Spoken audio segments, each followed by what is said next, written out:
One of the things that happens to people as they age is they start to, their balance isn't quite as good. They start to lose their balance, their ability to balance.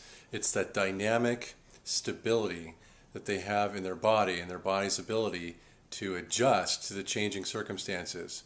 So we all know about how the inner ear provides us with a sense of balance, but then those messages needed to be transmitted to the brain and down through the body so the body can then respond to this dynamic nature of balance. And because we're bipedal, because we have two legs that we stand on instead of four, we have a more refined system of balance than you find mostly in other animals because it's really required for us. It's very important. But as you get older, it's not this sense of balance that goes. It's actually the body's ability to change quickly. And that's because, and I'm going to focus on one thing in particular today.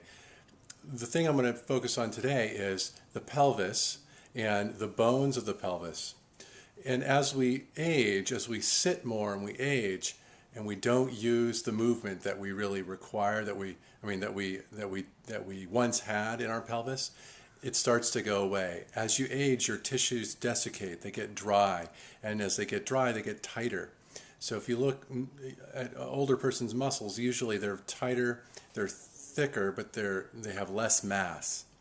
And what happens is, the effect of this is that you've got in your pelvis, you have 6 bones plus the sacrum that allow you to balance. And those slight movements and interactions between the different bones allow an ease of balance and all kinds of different possibilities for movement.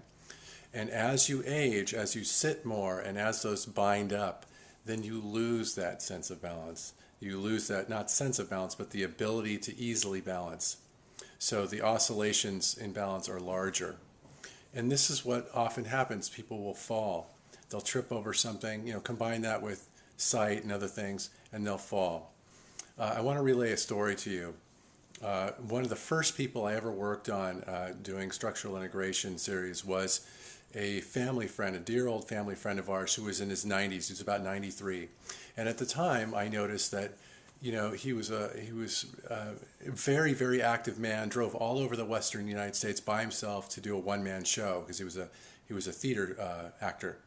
And my fear after watching him walk was that he was going to fall and he'd be far away from home and that would be it.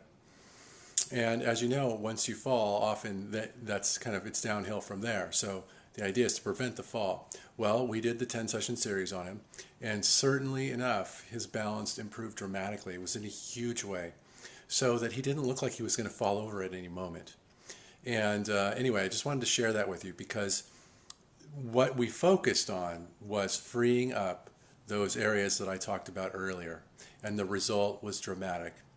He was able to live his life for a number of more years, and in fact, when he eventually passed on, it was from something completely unrelated to that.